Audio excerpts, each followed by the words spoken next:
টাকা চাঁদা দিতে হইব।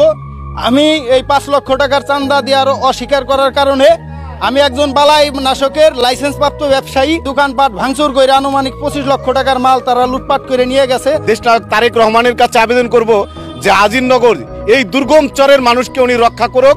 দুর্গম চরের মানুষ জীবনের নিরাপত্তাহীন ভাবে ভুগছে। বিগত দিনে যে চাঁদাবাজারা ছিল তারা তো আসেনি, তাহলে এটার হাল তো ধরতে হবে। আমি এবং ব্যবসায়ী মিলা আমরা 20-25 জন মিল্লা এইটার হাল ধরছি। আওয়ামী লীগ যাওয়ার পরে ব্যবসায়ী দল, আমি বিএনপির একজন যুব দলের কর্মী, প্লাস আমি কিন্তু একজন ব্যবসায়ী। জনাব তারেক রহমানের কাছে বিচার চাইল, জনাব তারেক রহমানের কাছে বিচার চাইল দেশের সাধারণ জনগণ যারা ভুক্তভোগী। এই স্বাধীন বাংলাদেশে এখন পর্যন্ত নতুন স্বাধীন হওয়ার পরও তারা পরাধীন রয়েছে, এই ধরনের কথা বলতেছে। সুপ্রিয় দর্শক শ্রোতা, আসসালামু আলাইকুম।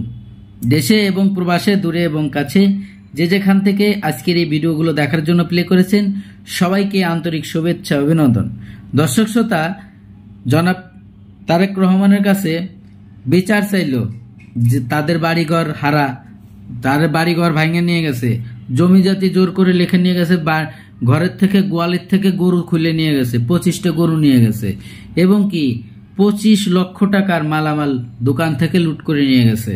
সে একজন ডিলার লাইসেন্স প্রাপ্ত, তার থেকে এই লাইসেন্স সহ ছিনিয়ে এনেছে। এই ধরনের ঘটনাই মানিকগঞ্জে ঘটেছে। আপনারা স্ক্রিনে ভিডিও ক্লিপটা দেখেছেন, সম্পূর্ণ ভিডিওটি দেখবেন এবং জনাব তারেক রহমানের কাছে বিচার চাইছে। এই বিচারটা সরাসরি তার কাছে চাইছে, কারণ জানে যে বিএনপির লোকজন একমাত্র নিয়ন্ত্রণ করতে পারে জনাব রহমান তারেক রহমানই, যে আগামী দিনের ভবিষ্যৎ। তার কাছে অনেক আশা নিয়ে এই কথাটা বলেছে এবং এই ঘটনাটি বিভিন্ন গণমাধ্যম নিউজ করেছে, আপনারা হয়তো অনেকবার দেখেছেন। দর্শক শ্রোতা, বিভিন্ন গণপরিবহনে রাস্তাঘাটে যেভাবে চাঁদা তোলা হচ্ছে, সিটি কর্পোরেশনের কথা বলে, পৌরসভার কথা বলে, পৌরসভার কিসের পৌরসভা? বাংলাদেশে এখন কোনো পৌরসভা নাই, কোনো সিটি কর্পোরেশন নাই, কোনো মেয়র নাই, কোনো কমিশনার নাই, তাহলে পৌরসভা আসলো কোত্থেকে? এই পৌরসভা বলে সারা বাংলাদেশে এখন গণপরিবহনের থেকে চাঁদা তোলা হচ্ছে, আর এই চাঁদার টাকা ভাগাভাগি করে নিচ্ছে কিছু সংকট নেতারা। কারণ তারা সরাসরি এটা বলতেছে যে আমরা 17-18 বছর ধরে এই দিনটার জন্যই অপেক্ষা করছিলাম, তারা কিন্তু সেই দিনটা পাইয়ে গেছে। একবার ভাবে নেন কিসের জন্য তারা দ্রুত নির্বাচন চাচ্ছে। কিছু লোক দ্রুত নির্বাচন চাচ্ছে। এই ঘটনাটি যে যারা ঘটাচ্ছে তারা কিন্তু কোনো দলের ভালো ব্যক্তি হতে পারে না, ভালো কোনো নেতা হতে পারে না। এটা কিন্তু সবকিছু মূলে জনাব রহমান তারেক রহমানের কাছেই এই তারই দোষ পড়তেছে, যেহেতু বিচারটা তার কাছে দিচ্ছে সাধারণ জনগণ। এবং এই যে পৌরসভার যে একটা স্লিপ ধরাইয়ে, এখানে আরেকটা নিউজে দেখা গেছে যে আগে চাঁদা নিত 200 টাকা মামা, আর এখন নেয় ভাগ্নে 300 টাকা, 500 টাকা নেয়, টোটাল চাঁদা নেয় 500 টাকা। অর্থাৎ ঢাকার থেকে একটা গাড়ি আরিসা দৌলতদিয়া ঘাট পর্যন্ত পৌঁছানো পর্যন্ত তাকে 500 টাকা দিতে হয়। আগে 200 টাকা দিলে হয়ে যেত। অর্থাৎ চাঁদার মানটা একটু বাড়ছে, হ্যাঁ, এটা পার্সেন্টেজটা একটু বাড়ছে, কারণ অনেক দিন যাবত খায় না, তো ওরা অনেক দিন যাবত নেয় না, যার জন্য চাঁদার পরিমাণটা বাড়ছে। কিন্তু কিছু ড্রাইভার ভাইয়েরা আছে, তারা কিন্তু চাঁদা দিতে চায় না, তারা এই ভিডিওগুলো সোশ্যাল মিডিয়াতে আপলোড করে দিচ্ছে এবং বিভিন্ন গণমাধ্যমে এটা নিউজ করতেছে, সারা বাংলাদেশের লোক দেখতেছে। আর এতে ভাবমূর্তি নষ্ট হচ্ছে জনাব আমাদের সেই বিএনপি সেই তারেক রহমানের। ওনার নাম পড়তেছে, ওনার দোষ দিচ্ছে, কিন্তু উনি কি কাউকে বলছে যে আমার নাম ভাঙে, বিএনপির নাম ভাঙে, চাঁদাবাজি করো? দর্শক, আমি বেশি কথা বলবো না, চলুন সেই ভিডিও ক্লিপটা দেখি। ভিডিওটি দেখলে আপনারা বুঝতে পারবেন আরো কি ঘটনা ঘটেছিল।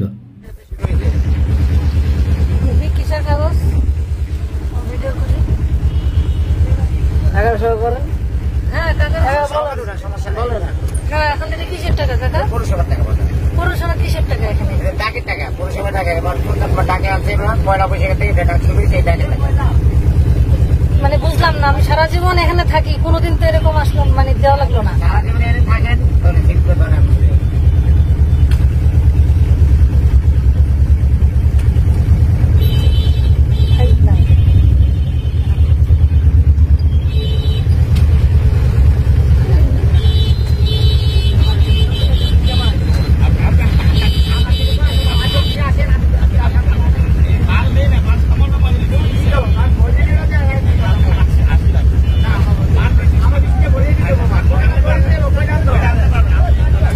টাকাদের বিদায় করে দেন, কি করা টাকা কি করতেছে কত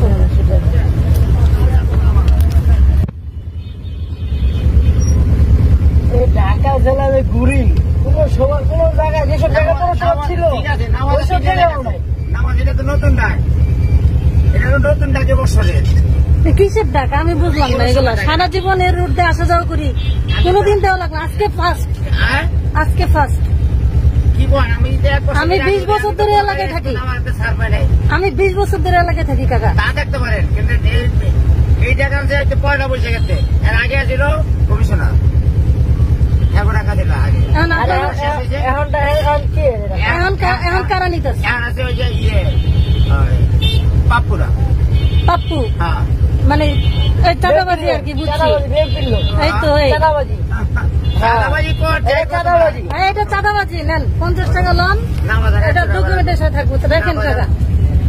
আমার কি করলাম, আমার 100 টাকা যদি কম না তাহলে আমার পকেটটা ভরিয়ে দেবো বাবা। আপনি যত ভিডিও করেন সমস্যা নেই আমার সাথে, সমস্যা নেই। না। লোন না এটা বাবা। রাখেন। না বাবা, আমি এটা কম না ওটা। কারণ আমার সিটে 2 টাকা বুঝতে দেবো তারে। আমি বেতনে চাকরি করি, আমার এতে কোনো লাভ লোকসান নেই বাবা। এই বিএনপি যদি ক্ষমতা আসার আগে যদি এরকম ডাকাতি শুরু করে কিছু করার তার পরে আমি ভবিষ্যতে কি হবে? বেতনে চাকরি করি বাবা, আমি বেতনে চাকরি করি, আমার এতে কোনো লাভ লোকসান নেই। আপনার জন্য এটা যায় যাবো? আপনার জন্য সমস্যা না, আমাদের সমস্যা নেই। আপনার জন্য এটা যায় যাবো? আমার জায়গায় যদি আপনি চাকরি করেন তাহলে আপনার কি হবে?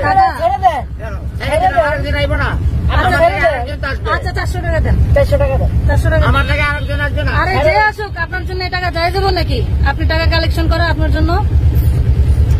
আওয়ামী লীগ সারা জীবন এখানে ছিল, জীবনে টাকা নেন না। আর আপনি এখন বিএনপি ক্ষমতায় আসে নাই, তার আগে আপনি 100 টাকা নিয়ে ফেলতেছেন। বাইরে এটা কি শুরু করছে ভাই? বিগত দিনে যে চাঁদাবাজারা ছিল তারা তো আসেনি, তাহলে এটার হাল তো ধরতে হবে। আমি এবং ব্যবসায়ী মিলা আমরা 20-25 জন মিল্লা এইটার হাল ধরছি। আওয়ামী লীগ যাওয়ার পরে ব্যবসায়ী দল, আমি বিএনপির একজন যুব দলের কর্মী, প্লাস আমি কিন্তু একজন ব্যবসায়ী।